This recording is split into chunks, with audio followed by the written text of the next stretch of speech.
Hai, Assalamualaikum warahmatullahi wabarakatuh. Selamat datang di Rumah Belajar Ilmu Komputer. Jadi teman-teman sebelumnya kita sudah membahas tentang perbandingan algoritma klasifikasi decision tree, baik itu C45, ID tree, dan juga CART. Nah, ini kita bandingkan dengan algoritma klasifikasi lainnya, yaitu tentang KNN atau K-nearest neighbors. Nah, bagi teman-teman yang belum melihat video-video sebelumnya, silakan cek di playlist data mining. Oke, kita langsung saja import data kita, gitu ya. Kita cari dataset kita. Ini masih tentang kelayakan kredit ya. Oke. Kemudian A sampai F karena G-nya kosong, kemudian next, kemudian silakan teman-teman rubah change type-nya gitu ya. Kalau misalnya cuma dua ya binomial, binominal aja. Ini hanya dua binominal, kerjaan banyak, kemudian ini binominal, kepemilikan katakanlah binominal, resiko kredit, hmm, katakanlah binominal. Jangan lupa untuk change rule-nya, yaitu ini output-nya maka diganti label. Oke, next. Kemudian kita simpan contohnya di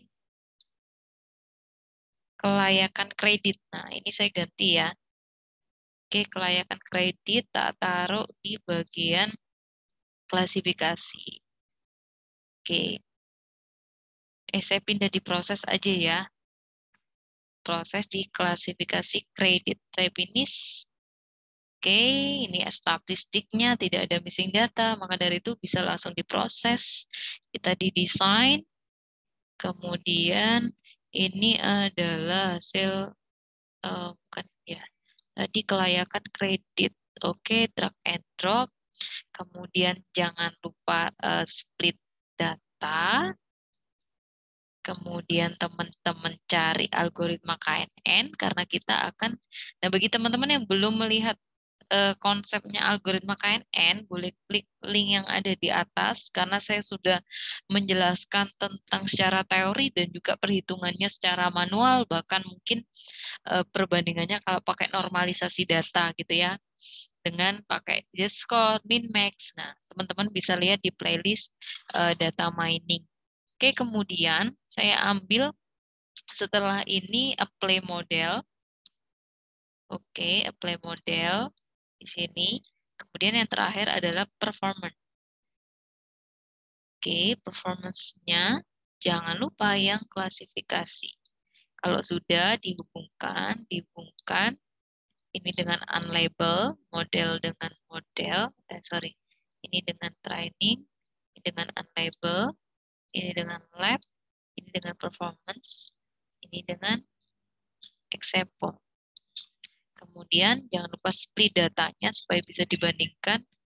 Sebelumnya saya pakai 80% training, 20% untuk testing. Oke, KNN saya coba K-nya 5. Kemudian performance-nya saya pakai conversion metric di akurasi.